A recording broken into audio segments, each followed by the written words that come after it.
Charles le Chauve, capitulaire de Cuirzy, de 877.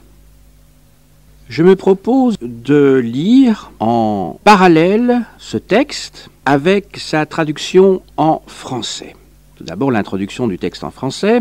Ces chapitres ont été décidés par le glorieux empereur, le seigneur Charles, avec le consentement de ses fidèles, à Cuirzy, l'an de l'incarnation du Seigneur 877, soit le 37e de son règne et le 2e de son accession à l'Empire, 18 décalants de juillet, indiction 10.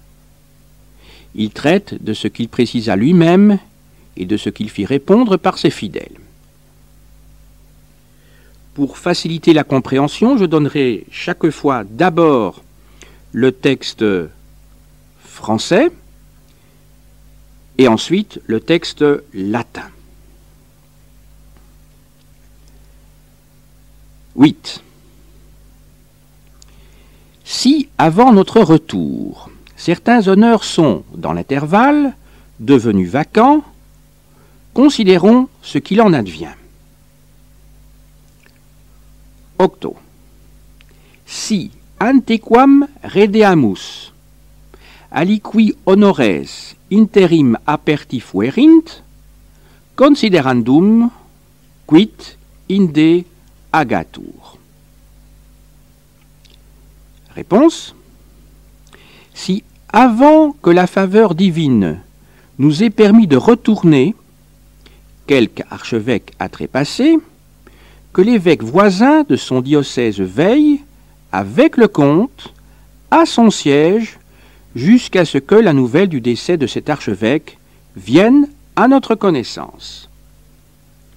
Si antequam iuante domino revertamini, aliquis archiepiscopus defunctus fuerit, vicinus episcopus, ipsius dio Ceseos, cum comite ipsam sedem praevideat, usque dum obitus ipsius archiepiscopi ad vestram notitiam perveniat. Si quelque évêque meurt dans l'intervalle, que l'archevêque députe à son siège, selon les sacrés canons, un visiteur qui, conjointement avec le comte, veille sur cette église pour lui éviter toute déprédation jusqu'à ce que la nouvelle du décès du dit évêque vienne à notre connaissance.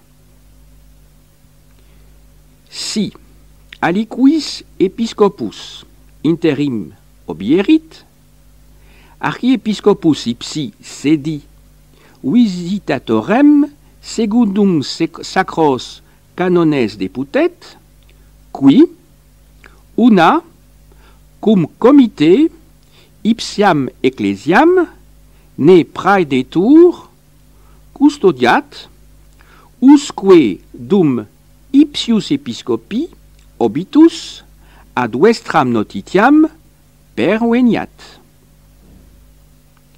Si une abbesse ou un abbé est mort, que l'évêque dans la paroisse duquel est ce monastère garde ce monastère conjointement avec le comte jusqu'à ce que vous ayez pris décision à ce sujet. Si abbas vel abbatissa obierit, episcopus in cuius parochia monasterium illut est, una cum comite illut monasterium custodiat, usque dum vestra iusio inde fiat. 9.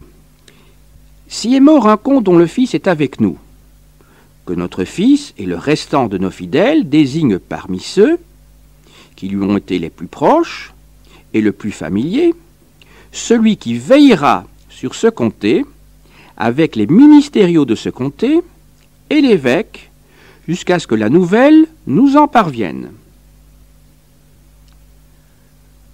Noem, si comes obierit, cuius filius nobiscum sit, Filius noster, cum ceteris fidelibus nostris, ordinet de his, qui illi, plus familiares et propinquiores fuerint, qui, cum ministerialibus ipsius comitatus, et, episcopo, ipsum comitatum praevideat, usque dum nobis renuntiatur.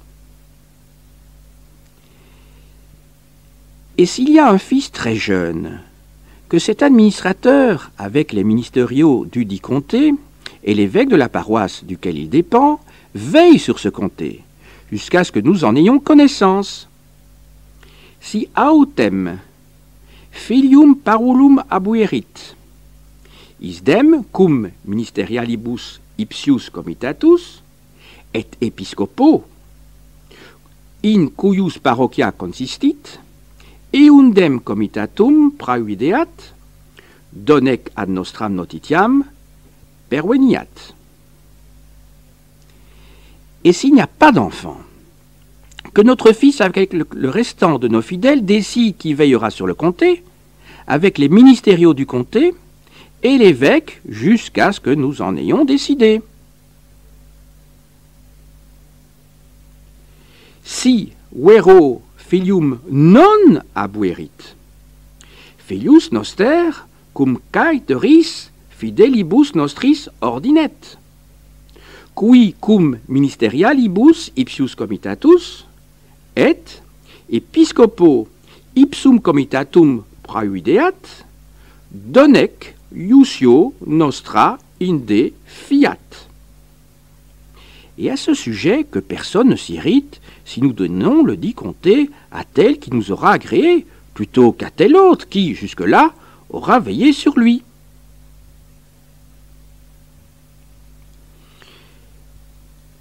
Et pro hoc nullus iriscatur, si eunden comitatum alteri, cum nobis placuerit, dederimus quam illi, qui eum actenus praevidit. Même chose doit être faite également à l'égard de nos vassaux. Si militaire et de vassalis nostris faciendum est. Et nous voulons et ordonnons expressément que tant évêques qu'abbés et comtes, et même tous les autres parmi nos fidèles, s'appliquent à respecter le même procédé envers leurs hommes. Et pour les épiscopats comme pour les abbayes, que l'évêque voisin et le comte veillent à ce que personne ne s'empare des biens ou des richesses ecclésiastiques, et que nul ne les empêche de faire l'aumône. Et volumus, atque expresse iubemus, utam episcopi, quam abbates et comites, seu etiam ceteri fideles nostri, hominibus suis, similiter conservare studeant, et tam de episcopatibus, quam et de abbatiis vicinus episcopus, et comes praevideant, aliquis res ecclesiasticas, vel facultates diripiant, et nullus ad eorum elemosinam faciendam impediat. Que si quelqu'un l'ose, qu'il le paye par composition selon les lois humaines et que, selon les lois ecclésiastiques, il satisfasse l'Église qu'il a lésée et qu'il supporte notre armiscara, c'est-à-dire notre punition, suivant sa faute et selon notre désir.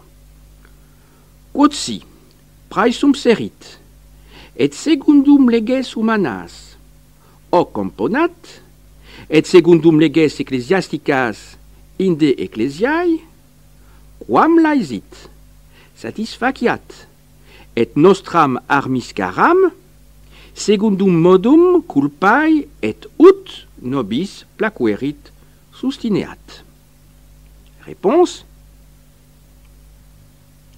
Les autres chapitres ne laissent pas d'y répondre, car ils ont été composés et définis par votre sagesse. Cetera capitula responsione non egent, quoniam ad vestra sapientia sunt disposita et definita. 10. Si l'un de nos fidèles, après notre mort, par amour de Dieu et de nous, désire renoncer au siècle et possède un fils ou quelque proche susceptible d'œuvrer pour le bien de l'État, qu'il puisse lui transmettre ses honneurs au mieux de ses désirs. Si aliquis ex fidelibus nostris post obitum nostrum, dei et nostro amore compunctus, seculo rentunciare voluerit, et filium vel talem propincum abuerit, qui rei republicae prodesse valeat, suos honores, praut melius voluerint, ei valeat placitare.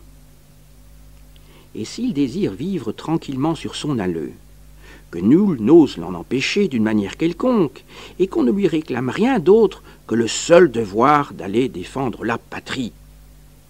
Et si, in allode suo, quiete vivere voluerit, nullus ei aliquot impedimentum facere praesumat, neque aliut aliquut, abeo requiretur, nisi solum modo, ut ad patriae defensionem pergat.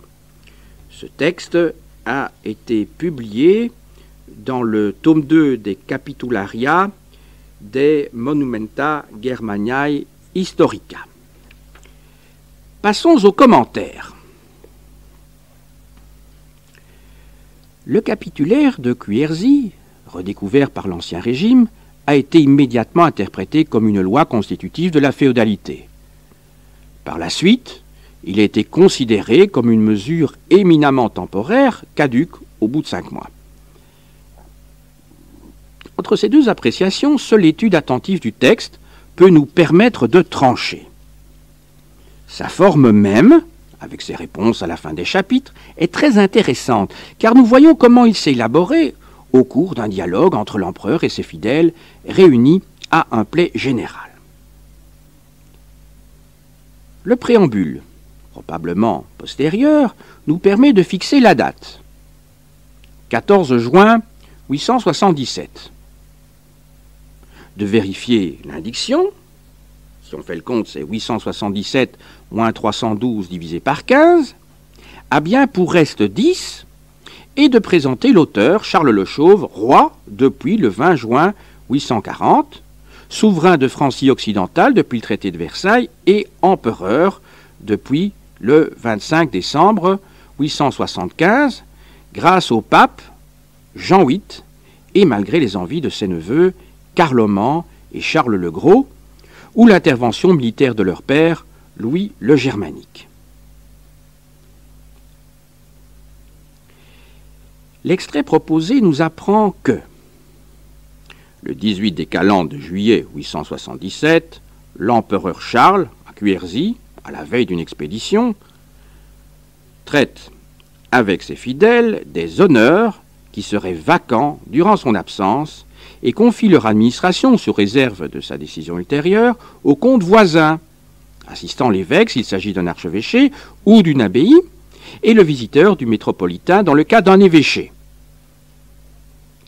Le fils de l'empereur désignera, si le comte défunt a un fils accompagnant l'empereur, le parent ou l'ami le plus proche, qui administrera le comté avec les ministériaux et l'évêque, et de même, si le fils du défunt est trop jeune, ou s'il n'y a pas de fils, mais son choix pourra ne pas être entériné.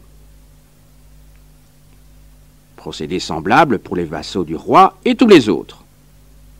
Les possessions ecclésiastiques seront sévèrement protégées.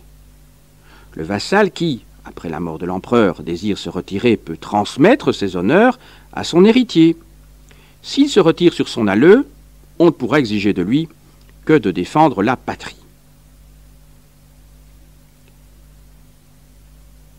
On note les circonstances du capitulaire. Charles est inquiet pour sa santé. A-t-il une pleurésie? Il meurt d'ailleurs 5 mois plus tard, le 6 octobre 877. Mais surtout, il n'a pu obtenir des Normands qu'une trêve, payée fort cher, tribut de 5000 livres, le 7 mai 877. Ses neveux germaniques, Carloman, rassemblent des troupes. Son fils, Louis le Bègue, intrigue dans son royaume d'Aquitaine. Ses fidèles, Boson et Hugues l'abbé, sont peu sûrs. Et là-dessus, le pape Jean VIII, affolé par les ravages des Sarrasins, l'appelle à son secours en Italie. Charles convoque donc tous ses fidèles, qui lui ont prêté serment, pour décider, sinon de sa succession, bien que le non-retour ou le décès du souverain soit nettement envisagé, du moins des mesures provisoires à prendre durant son absence. Or, la question la plus importante est celle des honneurs devenus vacants, car il s'agit des plus hautes fonctions publiques, archevêques, évêques, abbés, comtes, dont les titulaires sont précisément nommés par le roi empereur. À ces honneurs est attachée une forte dotation foncière, dite aussi honneur, ou res de comitatu pour le comte, permettant aux hauts fonctionnaires d'accomplir sa charge. Le cas des vassaux royaux est tout à fait parallèle. Pour respecter son serment et accomplir ses devoirs militaires, le vassal reçoit une dotation, le bénéfice. De même, les vassaux du grand personnage, qui peut prendre sur ses biens propres, c'est-à-dire qui ne tient de personne, sur son alleu, des bénéfices pour les rémunérer. Quand un vassal de l'empereur devient comte, il a donc généralement, tout d'abord, un bénéfice, qui est la contrepartie de sa vassalité, ensuite un honneur pour exercer sa tâche, enfin un alleu, bien familial librement transmissible. Un évêque ou abbé, outre ses alleux éventuels, a à sa disposition les biens de son Église. Mais il y a une différence d'ordre canonique. L'Église ne mourant jamais, il n'y a en principe pas de succession. Les évêques n'ont pas de descendance légitime une fois qu'ils sont sacrés. Donc seuls leurs alleux peuvent aller à leurs enfants. Les abbés laïcs ne peuvent pas, en droit, disposer à titre définitif de leurs abbayes. À l'égard des comtes ou vassaux, qui très généralement des enfants, le droit est également strict. Dès que cesse la charge ou la vassalité, par mort ou par mutation, la dotation est enlevée. Les propres passent, sauf confiscation des biens des traîtres, ou conquête, aux descendants. Le pouvoir royal a cependant, dans certains cas, intérêt à laisser la succession complète. Et, d'autre part, le grand personnage a une fâcheuse tendance à considérer les trois sortes de biens dont il dispose comme des propres, donc transmissibles. C'est donc dans ce double contexte immédiat de l'an 877 et général, honneur, bénéfice, alleux, que ce document doit être replacé. Les décisions proposées ou approuvées par le Play visent à établir pour les grandes charges un intérim provisoire qui sera confié soit au supérieur hiérarchique, quand il existe, évêque pour l'abbé, métropolitain pour l'évêque, héritier du trône, soit aux collègues ou subordonnés directs qui, comme chez les missies, sont laïcs ecclésiastiques, soit partiellement aux proches, avec réserve éventuelle pour l'héritier. Le premier paragraphe, donc le paragraphe appelé 8, ne comporte guère qu'une réponse des fidèles. Rappelons que le Play est compétent sur ces questions religieuses, mais les canons semblent respectés. Visite du métropolitain auprès de ses suffragants, suffragants intérimaires du métropolitain, abbesses et abbés dépendants de l'évêque diocésain. De même, les peines promises, à la fin du paragraphe 9, à ceux nombreux qui osent toucher aux biens d'église, lesquels servent à un service public, l'aumône, l'hébergement, sont spirituels autant que temporels, imposition, remboursement, armiscara. Le second paragraphe, donc celui qui est appelé 9, est très important. Les fidèles l'entérinent sans discussion, ce qui prouve soit que l'empereur parle en maître, soit qu'il est allé au-devant de leurs vœux, pour rassurer ceux qui partiraient avec lui, ou même ceux qui resteraient ou craindraient les agissements de l'héritier, Louis le Bègue. Notons d'ailleurs que l'hérédité n'est pas un droit, et en particulier quand il n'y a pas de fils, fille ou lignage, ne sont pas évoqués. Il y a simplement réserve jusqu'au retour et à la décision de l'empereur pour éviter les usurpations ou les attributions hâtives. L'important est que du comté et des honneurs, on passe aux vassaux royaux, donc au cas des bénéfices, ce qui prouve que, à l'époque, la confusion est courante, et aux arrière-vassaux. Généralisation remarquable que Marc Bloch a considérée, au-delà de la simple mesure d'occasion, comme une égalité dans le privilège, qui glissait de haut en bas et devait demeurer l'un des principes les plus féconds de la coutume féodale. Le troisième paragraphe vise à régler une succession. La mort du seigneur délie le fidèle, qui peut vouloir renoncer au siècle, c'est-à-dire à ses charges, ses honneurs, donc pas forcément dans un couvent. S'il a résigné ses bénéfices et ses honneurs, il n'a plus à assurer de services ni de charges. Sur son alleu, il ne doit donc plus rien, sinon défendre son pays, autrement dit obéir au souverain, qui n'est plus son suzerain ni son seigneur, dans une guerre défensive, contre l'envahisseur germanique par exemple. Maintenant, peut-il désigner son successeur? L'avantage serait d'assurer la continuité dans le pouvoir local. Éviter aussi des révoltes des héritiers frustrés. Peut-être aussi l'assurance, pour les partisans de Charles, que Louis le Bègue ne se vengera pas sur eux, sitôt son père mort. Mais il est à noter que le texte latin parle de placitare, c'est-à-dire probablement présenter son successeur devant le play, qui décidera. Là encore, rien de définitif. En somme, Charles souligne son droit à disposer en dernier ressort des charges ecclésiastiques ou temporelles et des dotations foncières qui y sont attachées.